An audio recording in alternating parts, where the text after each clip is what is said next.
তামিলনাড়ুর শেষ প্রান্তে সমুদ্র আর আকাশের মিলন রেখায় দাঁড়িয়ে আছে পবিত্র তীর্থক্ষেত্র রামানাথা স্বামী মন্দির। হিন্দু ধর্মের দ্বাদশ জ্যোতির্লিঙ্গের একটি, আর সেই স্বপ্নের জায়গা রামেশ্বরম, যেখানে ভক্তি, ইতিহাস আর সমুদ্রের হাওয়া একসাথে ছুঁয়ে যায় মনকে। আপনি কি জানেন রামেশ্বরমে দর্শন করতে গেলে আগে কোন নিয়ম মানতে হয়? 22টি কুণ্ডের পবিত্র জলে স্নান কেন করা হয়? দর্শনের সঠিক সময় কখন? স্পেশাল দর্শন আর সাধারণ দর্শনের মধ্যে পার্থক্য কি? আর পুরো প্রসেসটা কিভাবে করলে আপনার দর্শন হবে সুন্দর, শান্ত আর স্মরণীয়? এই ব্লগে আমরা জানাবো রামানাথ স্বামী মন্দিরে ধাপে ধাপে দর্শনের সম্পূর্ণ গাইড, মন্দিরের নিয়ম কানুন ও পোশাক বিধি, দর্শনের সময়সূচি ও টিকটিক সংক্রান্ত তথ্য, সমুদ্র স্নান থেকে শুরু করে গর্ভগৃহে দর্শন পর্যন্ত পুরো অভিজ্ঞতা। আপনি যদি রামেশ্বরম ভ্রমণের পরিকল্পনা করে থাকেন তাহলে এই ভিডিও বা ব্লগ আপনার জন্য একদম পারফেক্ট গাইড হতে চলেছে। চলুন শুরু করি এক পবিত্র যাত্রা, রামেশ্বরম দর্শনের সম্পূর্ণ অভিজ্ঞতা।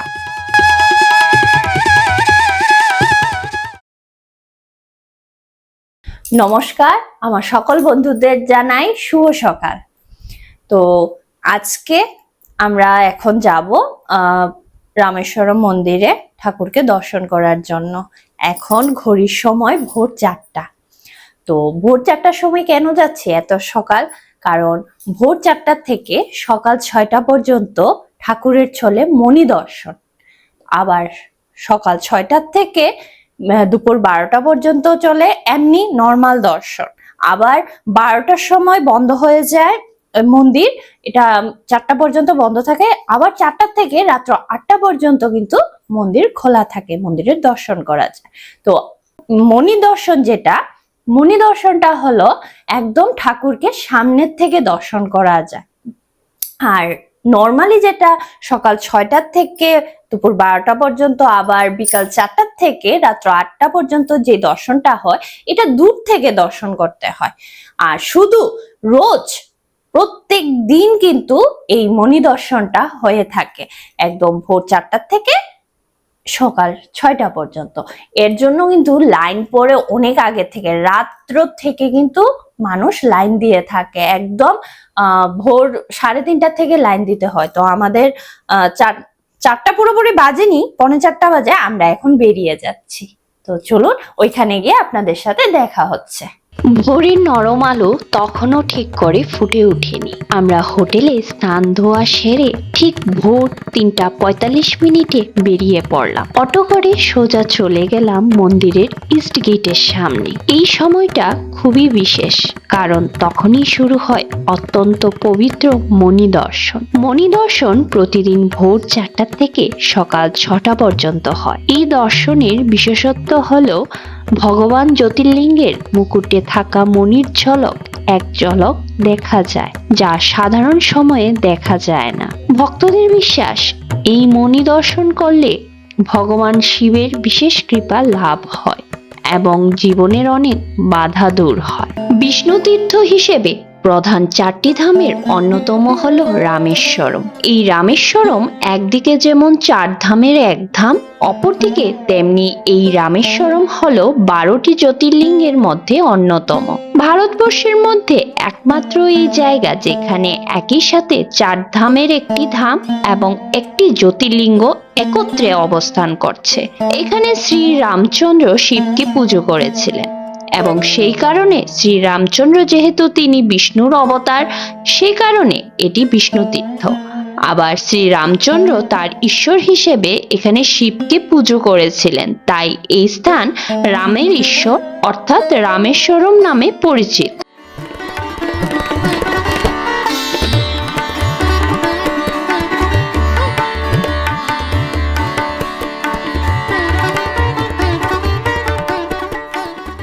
রামেশ্বরমের এই যে জ্যোতির্লিঙ্গ, এই লিঙ্গটি প্রতিষ্ঠা সম্পর্কে 2টি কথা রয়েছে। একটি হলো যে রাম যখন রাবণ নিধন করতে শ্রীলঙ্কায় যাচ্ছেন, তখন লঙ্কায় যাওয়ার আগে তিনি এই জ্যোতির্লিঙ্গ স্থাপন করেন।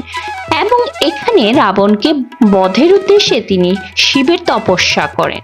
আবার অন্য আরেকটির মতে বলা হয় তিনি যখন রাবণ বধ করে ফিরছেন তখন রাবণ বধের ফলে তার গায়ে ব্রহ্মহত্যার পাপ লাগে।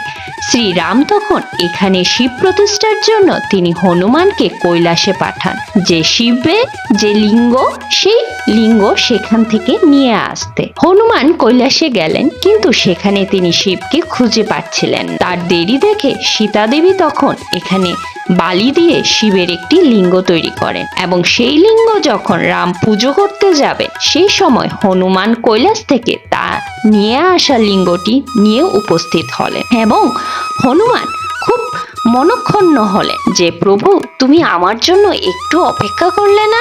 শ্রীরাম তখন বললেন যে লিঙ্গটি সীতা দেবী প্রতিষ্ঠা করেছেন সেই লিঙ্গটিকে সরিয়ে তুমি যদি তোমার লিঙ্গটিকে এখানে স্থাপন করতে পারো তাহলে আমি তোমার লিঙ্গটি পুজো করব। কিন্তু হনুমান অনেক চেষ্টা করেও সেই লিঙ্গটি সরাতে তো পারলেনই না।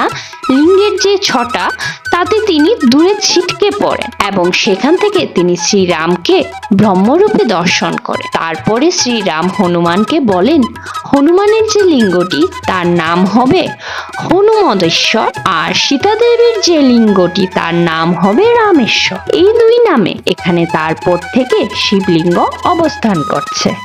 আপনারা দেখতে পাচ্ছেন আমার পিছনে রয়েছে দুটো সাইনবোর্ড রয়েছে, এটার মধ্যে লেখা রয়েছে ওয়ে টু জেনারেল দর্শন আর একটার মধ্যে লেখা রয়েছে ওয়ে টু স্পেশাল দর্শন। আর ওয়ে টু স্পেশাল দর্শনের মধ্যে আবার লেখা রয়েছে টিকিট রুপিস 100 আবার 200। ওয়ে টু জেনারেল দর্শনে গেলে কোনো টাকা লাগবে না, আপনারা এইভাবেই দর্শন করতে পারবেন। আর ওয়ে টু স্পেশাল দর্শনে গেলে আপনাদের দু ধরনের দর্শন রয়েছে, একটা 200 টাকা একটা 100 টাকা। তো 200 টাকাটা দিয়ে গেলে একটু সামনে থেকে দর্শন করতে পারবেন ঠাকুরকে, আর 100 টাকা দিয়ে টিকিট কাটার পর দর্শন করলে 200 টাকার পিছনে আপনারা দর্শনটা করতে পারবেন। তো আমরা ওয়ে টু স্পেশাল দর্শনই করেছি। আমরা যেহেতু মণি দর্শন করেছিলাম, মণি দর্শনে আমরা ওয়ে টু স্পেশাল দর্শনই করেছি, 200 টাকার দর্শনটা করেছি। খুব দারুণ দর্শন হয়েছে আমাদের, খুব সুন্দর, একদম ঠাকুরকে একদম সামনে থেকে আমরা কিন্তু দর্শন করতে পেরেছি। এই সৌভাগ্যটা আমাদের হয়েছে। তো আমি আপনাদেরকে সাজেস্ট করব আপনারা ঠিক মণি দর্শনটা করুন। মেইন দর্শন থেকে মণি দর্শনটা করলে বেটার, কারণ মণি দর্শনটা একদম সামনের থেকে ঠাকুরকে দর্শন করানো হয়। তো মণি দর্শনটা শুরু হয়, আমি তো আগেই বলেছিলাম আপনাদেরকে, ভোর 4টা থেকে সকাল 6টা পর্যন্ত।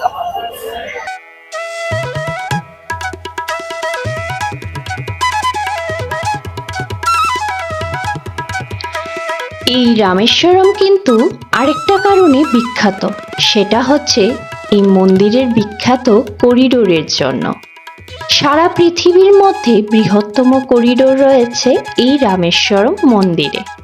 সেই করিডোরে প্রায় 1212টি পিলার রয়েছে।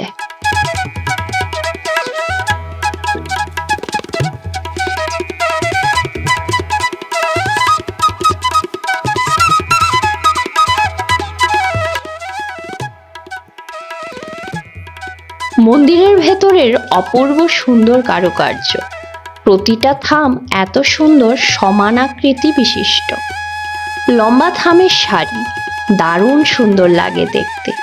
মন্দিরের ভেতরে কারুকার্যই আপনি বেশ কিছুক্ষণ ঘুরে ঘুরে দেখবেন।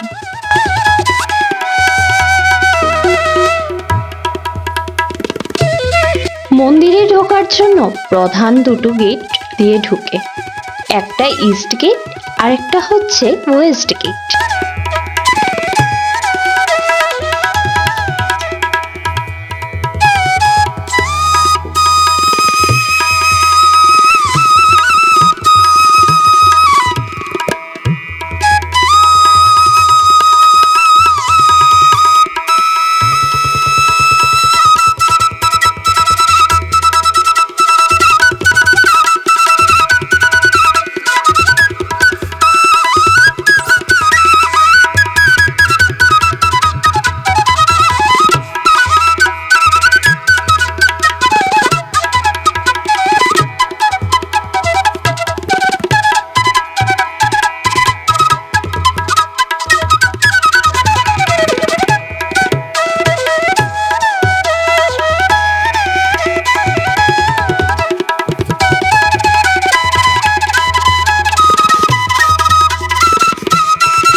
গেটের সামনে দাঁড়িয়ে রয়েছি।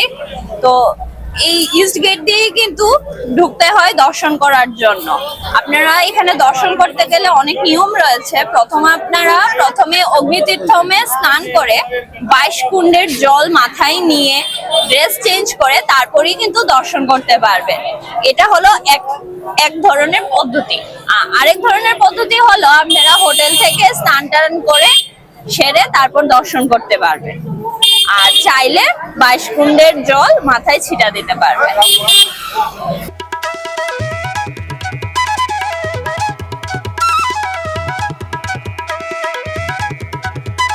মন্দিরের ইস্ট এন্ট্রান্সের অপোজিটেই রাস্তা রয়েছে যেটা দিয়ে যাওয়া হয় অগ্নিতীর্থমে। চলুন তাহলে আপনাদেরকে নিয়ে যাই।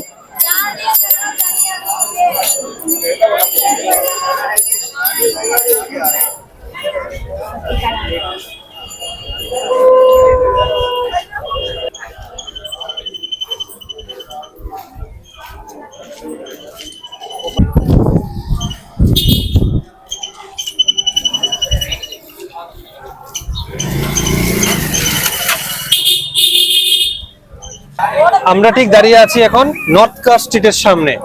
তো আমার পেছনে যে রাস্তাটা দেখছেন এটা দিয়ে গেলে আপনারা নর্থ গেট পেয়ে যাবেন, আর এই রাস্তা ধরে এগিয়ে গেলে পেয়ে যাবেন ইস্ট গেট, যেটা দিয়ে দর্শন করতে হয়। আর এই জাংশনটার ঠিক কর্নারে যে রোডটা গেছে এটা দিয়েও আপনারা কিন্তু অগ্নিতীর্থমে প্রবেশ করতে পারবেন। মেইন এন্ট্রান্সটা অগ্নিতীর্থমের একটু বন্ধ রয়েছে, কারণ রাস্তার কোনো মেরামত হচ্ছে ওই কারণে। তো চলুন তাহলে অন্য একটা পথ দিয়ে আমরা এগিয়ে যাই অগ্নিতীর্থমের দিকে। চলো।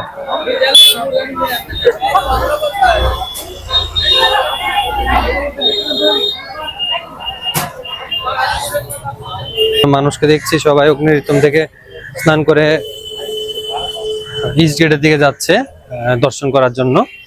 দেখুন, রামেশ্বরম আসলে কিন্তু এখানে কিছু যদি না জেনে আসেন না, প্রচন্ড অসুবিধায় পড়বেন কোথায় কি আছে। আর এখানে যেরকম ডিরেকশন গুলো দেওয়া রয়েছে রামেশ্বরমে, এইগুলো যদি মেনে চললেন না তাহলে উল্টাপাল্টা পথে চলে যাবে। তো বরং যেভাবে আমরা ডিরেকশনটা দিচ্ছি এইভাবে এইগুলোই স্পট গুলো মনে রাখবেন, তাহলে অসুবিধা হবে না একদম। কারণ মন্দির দর্শনের লাইন একদিকে, অগ্নিতীর্থমের লাইন একদিকে, তারপর 22 কুণ্ডের লাইন আরেক দিকে, তিন দিক। তো এগুলো খুঁজতে প্রথম দিন আমরা যখন এসেছিলাম না, আমরা প্রথম অগ্নিতীর্থমের রাস্তায় খুঁজে পাচ্ছিলাম না কোথায় এটা। আমাদের খুঁজতে এরপর বের করেছি, জানতে লাগা। অনেকে আছে অনেক কিছু না দর্শন করেই চলে যায়, জাস্ট ঠাকুরকে দর্শন করেই চলে যায়, কোথায় অগ্নিকুণ্ড কোথায় 22 কুণ্ড এসব না দেখেই চলে যায়। এত ভিড় তুলনার বাইরে। এখানে মেইনলি আছে না ডেভেলপিং, কিন্তু পুরোপুরি ডেভেলপড না। তো একটু দেখে বুঝে তারপর জেনেই আসবেন। না জেনে আসলে কিন্তু অনেক কিছু মিস করবেন। অন্য হয়ে ঘুরতে হবে যে কোন দিকে যাব কি করব। যেরকম ফার্স্ট এখানে কিন্তু পুজো হয় না, এখানে কিন্তু জাস্ট দর্শনই হয়। কিন্তু অনেকে বলবে যে পুজো হয়, পুজো দিন। ইউজলেসলি টাকা খরচা করবেন না, পয়সা লস করবেন না। এখানে কোনো পুজো হয় না, এখানে জাস্ট অভিষেক হয়, ঠাকুরকে অভিষেক করা যায়, পুজো টুজো কিছুই হয় না। আর রাস্তাঘাট অবস্থা বেশি একটা ভালো না। এই রামেশ্বরম কিন্তু আমাদের ভারতবর্ষের দ্বাদশ জ্যোতির্লিঙ্গের এক জ্যোতির্লিঙ্গ, আবার 4 ধামের এক ধাম। আবার 4 ধামেরও কিন্তু এক ধাম।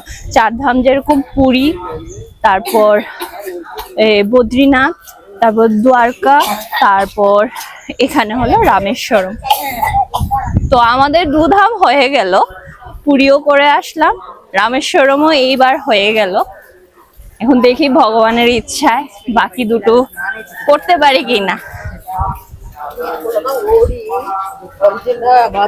ইচ্ছা তো আছে, এখন জানি না ভগবানের ইচ্ছা, ভগবান কি করবে দেখুন আমরা চলে আসলাম অগ্নিতীর্থমের সামনে, একদম অগ্নিতীর্থমের সামনে।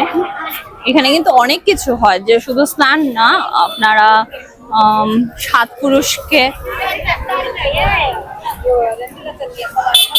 সাত পুরুষের উদ্দেশ্যে পুজো করতে পারবেন, জল দান করতে পারবেন, এখানে সবকিছুই হয়।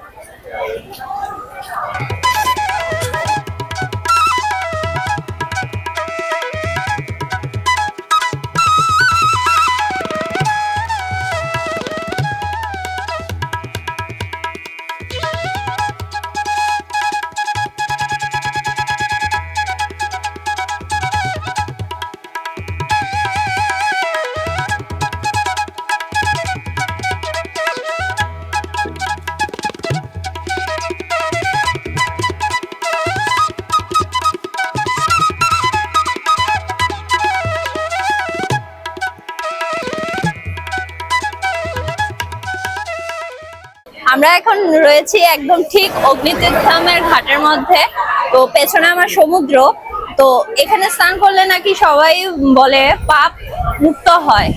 তো মন যদি পরিষ্কার না থাকে, যতই স্নান করি না কেন, পাপ মুক্ত হবে না। তো আমরা সবাইকে মিলে প্রচেষ্টা করতে হবে যে আমাদের মন পরিষ্কার রাখা, মেন্টালিটি চেঞ্জ করা, তাহলেই পাপ মুক্ত হবে। শুধু স্নান করে গেলাম, পাপ মুক্ত হয়ে গেল, সেটা না। তো আপনারা এখান থেকে স্নান করে তারপর মন্দিরে ঢুকে 22 কুণ্ডের জল নিয়ে বা স্নান করে ড্রেসটা চেঞ্জ করে তারপর ঠাকুরকে দর্শন করবেন। এটা এক ধরনের নিয়ম।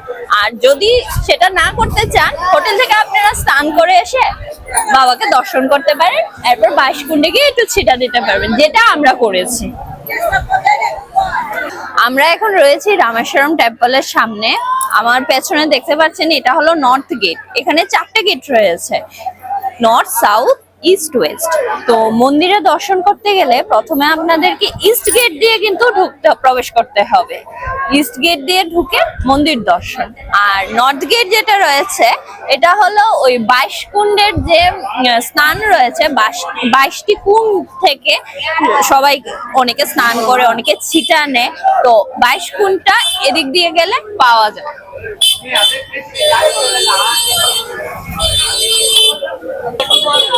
আমরা এখন রয়েছি মন্দিরের নর্থ গেটের সামনে। এদিক দিয়ে এন্ট্রি নিলেই আপনারা পেয়ে যাবেন 22 কুণ্ড, যেখানে আপনারা সেটা বা স্নান করতে পারবেন। দিক দিয়ে ঢুকে টিকিটটা আছে, টিকিট কেটে এরপর যদি ছেটা নিতে হয় বলে দেবেন আগে থেকে, যে পুরো জল ঢালতে হবে না, জাস্ট ছেটা দিলেই হবে, ওরা দিয়ে দেবে। তো আমরা যাচ্ছি 22 কুণ্ডে স্নান করার জন্য। আমি জানি না কতটুকু আপনাদেরকে দেখাতে পারবো, যতটুকু পাচ্ছি আমি কিন্তু তোলার চেষ্টা করছি। ভীষণ রেস্ট্রিকশন এখানে।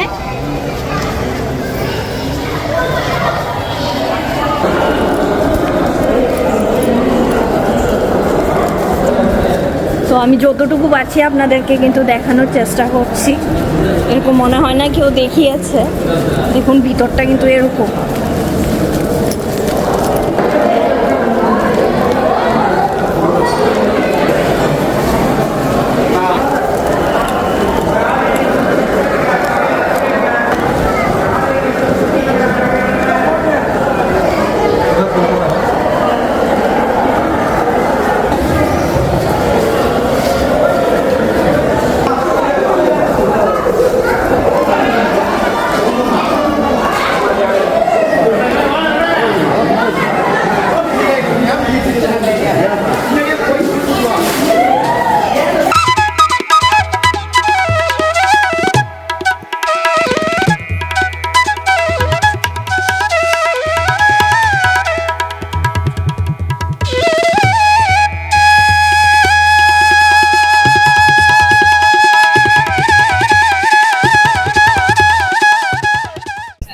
আমরা এইমাত্র 22টা কুণ্ডের থেকেই কিন্তু আমরা জলের ছিটা নিয়ে এসেছি। পুরো ভিজে গেছি, কিন্তু আস্তে আস্তে শুকিয়ে যায়, কোনো ঠান্ডা লাগে না। খুব দারুণ এক্সপেরিয়েন্স কিন্তু এই বাইশকুণ্ডের জলে স্নান করা।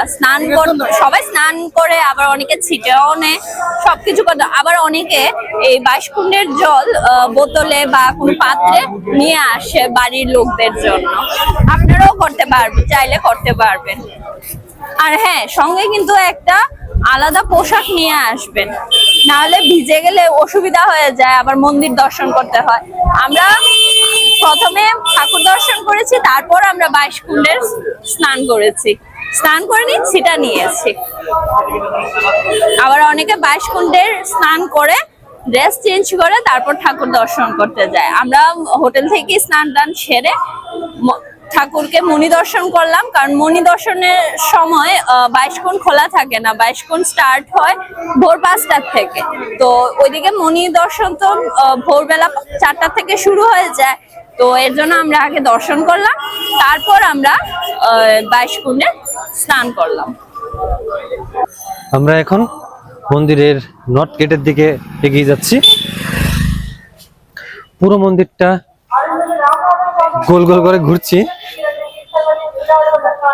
যাতে আপনাদেরকে 6 ইঞ্চি স্ক্রিনের মধ্যে তুলে ধরতে পারি কোথায় কি রয়েছে। যতটুকু দেখলাম না, ওয়েস্ট গেটে বরাবর যে রাস্তাটা এসছে, মানে বাস এনে আপনাদেরকে যেখানে নামিয়ে দেবে বা অটো এনে যেখানে প্রথমে ইনিশিয়ালি নামিয়ে দেবে, ওই রোডটাতেই ম্যাক্সিমাম ভালো হোটেল রয়েছে। আর বাকি অন্য দিকের সাইডে এত একটা ভালো মানের হোটেল নেই, আছে মানে 1-2, খুবই কম। হ্যাঁ, আমার ঠিক ডান দিকেই আছে বৃন্দাবন ক্যাফে। এখানে আপনারা স্ন্যাক্স, চা, কফি এসব পেয়ে যাবেন। এটা ওয়েস্ট গেট থেকে আপনি যদি বাঁ হাতি এগিয়ে যান অগ্নিতীর্থমের দিকে, তাহলে পেয়ে যাবেন। প্রচন্ড রোদ দিয়েছে আজকে, গতকালকে প্রচন্ড বৃষ্টি ছিল, আজকে রোদ। দেখুন মন্দিরটা দেখা যাচ্ছে।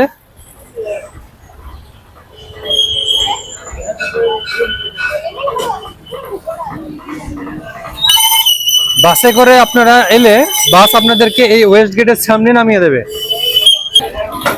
বাস বা অটো আপনাদেরকে ওয়েস্ট গেটের সামনে নামিয়ে দেবে। এখান থেকে আপনারা প্রদক্ষিণ করতে পারেন, ঘুরে ঘুরে সব দেখতে পারেন।